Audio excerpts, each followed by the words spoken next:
Halo bos, selamat petang, selamat petang. Saya Mr. Pang. Hari ini kita kedai pun ada masuk yang kereta ni. Baru siap cuci kereta Buspakom aja. Tahun 2015, register kat Malaysia 16. Harga jual 27,800. Mitsubishi ASS 2.0. Kereta ni 2 view aja, 2 view, tak ada 4 view. Lepas tu dia facelift punya model lah. Boleh nampak depan lain, lepas tu dia ada spotlight tepi, ada LED.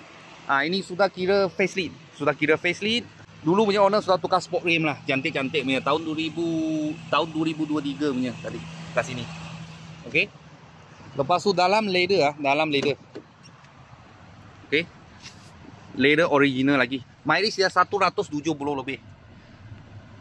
Dia punya mileage, service punya mileage punya stiker ada kat dalam sana. Tadi saya ada nampak lah. Android player sudah pasang. Lepas tu dalam leather original lah semua. ASS. Tapi ini 2 view lah. Kalau 4 view sini ada satu button punya, 4 view button. Tapi ini tak ada. Sunroof dia tak ada. Ada punya, ada sunroof 2.4 punya. Dalam macam ni. Kalau harga cash 27,800. Warna biru original. Original warna. Kereta ini tak silap sudah siap Buspakom lah. Sudah tengah buka tinta, booking masuk Buspakom. Baru siap cuci saja. Kalau nak loan boleh masuk kredit. Bulanan anggaran 500 lebih sehingga 600 lah. Macam ni masuk kredit. Kalau masuk bank 5 tahun aja, bulanan mungkin 800 lebih.